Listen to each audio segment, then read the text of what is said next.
एक छोटे से गांव में अर्जुन नाम का एक लड़का रहता था। वह पढ़ाई में तेज था, परंतु उसकी एक कमजोरी थी। वह अपनी इच्छाओं पर काबू नहीं रख पाता था। मोबाइल और बुरी संगत के कारण उसका मन बार बार भटकता रहता था।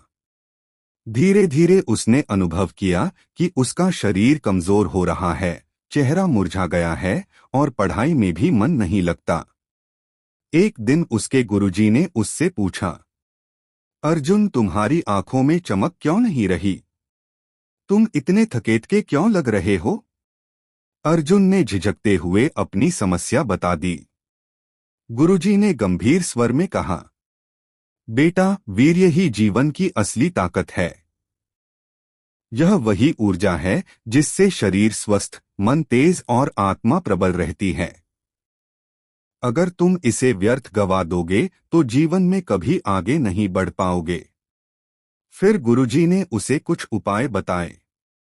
नजर और विचार पर नियंत्रण। गुरुजी ने कहा, बुरी संगत, अश्लील तस्वीरें और गलत वीडियो से हमेशा दूरी रखो। आंखें वही देखें जो मन को शांति दें। व्यायाम और योग। उन्होंने उसे सुबह जल्दी उठकर दौड़ने, सूर्य नमस्कार करने और ध्यान लगाने की आदत डालने को कहा। खानपान की शुद्धता। गुरुजी ने समझाया कि पौष्टिक आहार, दूध, फल और हरी सब्जियां शरीर को मजबूत बनाती हैं, जबकि तैलीय और नशीली चीजें कमजोरी लाती हैं। लक्ष्य पर ध्यान। उन्होंने कहा, जब भी मन भटके तुरंत अपने लक्ष्य को याद करो। जीवन का मकसद बड़ा होना चाहिए, तभी छोटी छोटी इच्छाओं पर विजय पाई जा सकती है। अर्जुन ने गुरुजी की बातें अपने जीवन में अपनाना शुरू किया। अब वह सुबह 4 बजे उठकर व्यायाम करता, पढ़ाई में मन लगाता और बुरी संगत से दूर रहने लगा।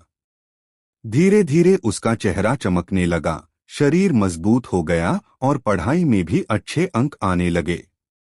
कुछ महीनों बाद गांव में परीक्षा हुई जिसमें अर्जुन ने पूरे जिले में पहला स्थान प्राप्त किया।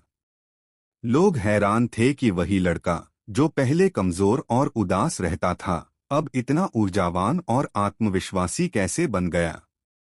अर्जुन ने सबके सामने कहा, मुझे ताकत गुरुजी ने दिए गए एक ही मंत्र से मिली, वीर्य की रक्षा करो।